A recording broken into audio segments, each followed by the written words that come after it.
Quelles réflexions et actions favorisent les énergies numérologiques en mars 2025? Donc j'innove en passant au format vidéo pour vous transmettre le flot des énergies numérologiques du moment. Et en mars 2025, c'est la vibration du 3 qui va venir se mélanger avec la saveur de l'année qui est le 9.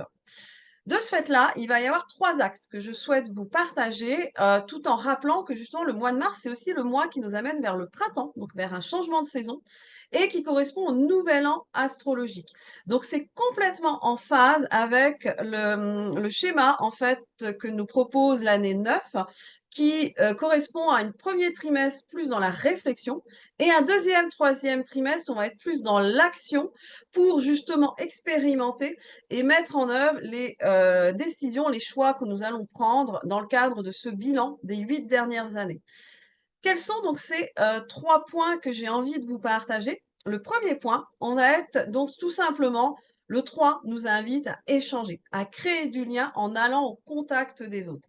Et pour cela, en termes de, on va pouvoir s'appuyer en fait sur la créativité, la spontanéité, d'aller créer de la convivialité, tout ça avec aussi de la légèreté, de l'humour, sans oublier que, c'est aussi le moment quand on va aller, créer cette communication-là de baisser les masques, donc en sortant des illusions pour voir cette réalité que l'année 9 nous demande, à cheminer et à mettre en conscience pour pouvoir évoluer.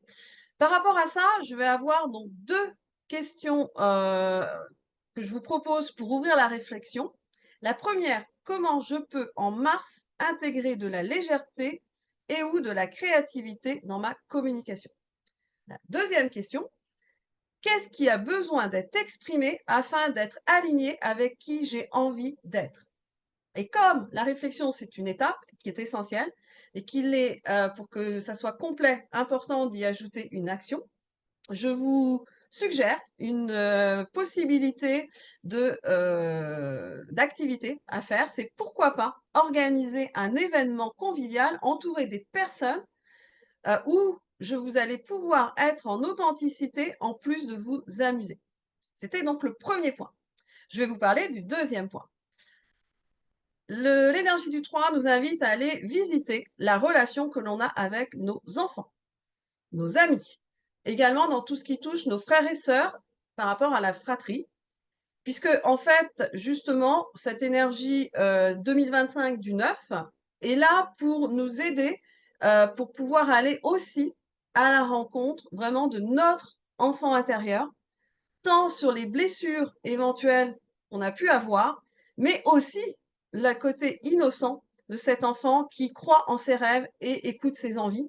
Bien entendu, sur cette partie-là, c'est à chacun de voir jusqu'où on a envie d'aller et surtout de ne pas forcer. Puisque là, je vais vous proposer 2 questions qui sont, possibles pour ouvrir ce sujet. Quel souvenir j'ai de mon enfance? Alors c'est de revisiter au sens large, c'est quel enfant moi j'étais intérieurement déjà de moi à moi, comment j'ai vécu ça? Mais aussi comment j'étais dans ma famille, comment j'étais auprès de mes amis, à l'école. Donc c'est vraiment d'aller voir où ça nous amène dans ce cadre-là. La deuxième question qui est intéressante, c'est qu'est-ce que j'aimais quand j'étais enfant? Qu'est-ce qui me mettait en joie? Et pourquoi pas faire une activité qui permet de retrouver justement cette joie? Ça, c'était le deuxième point. Troisième point, on va aller plus focus sur mes talents, la valeur que je me donne. Et là, je vous propose tout simplement 2 questions. Quelle vision, image j'ai de moi?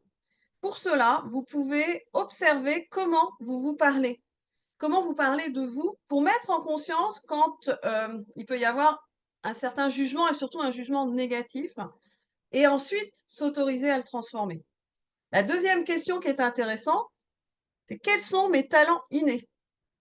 C'est le moment de faire un bilan de compétences, d'aller chercher les activités où vous avez plaisir à les faire, mais pas que ça. Vous avez aussi vous êtes bon dans ces activités, c'est quelque chose justement d'inné, de naturel.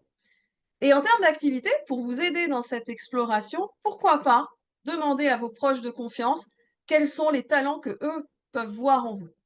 Ça va vous permettre de vous aider justement à vous valoriser et à mieux vous rapprocher d'une image plus proche de ce que vous êtes par rapport à une interprétation ou une perception qu'on peut avoir. En numérologie, il y a toujours ce principe de la pièce à double facette qui sont indissociables. Là, je viens de vous présenter la partie plus lumineuse du nombre 3, de comment vibre le 3.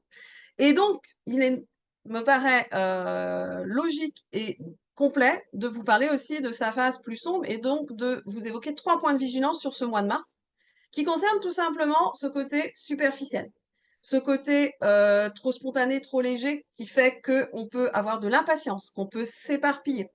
Attention aussi aux relations sans intérêt. On n'est plus dans ce cas-là dans le côté authentique. Pour tout ça, il est utile de tout simplement se donner un petit temps de réflexion avant d'agir. Un autre point de vigilance, c'est le fait d'être authentique peut amener des révélations, peut mettre à jour des vérités et donc automatiquement, ça peut chambouler émotionnellement. Tout simplement, accepter leur visite, accueillir ces émotions, écouter leurs messages. Le troisième point de vigilance, c'est que comme on est amené à devoir se tourner vers les autres, à être en contact, c'est ce mois-ci est peu approprié pour pouvoir entretenir un certain isolement, d'être trop dans le travail, de vouloir refuser la fantaisie. Ça peut être tout simplement aussi d'aller alimenter une tristesse qui peut être déjà présente.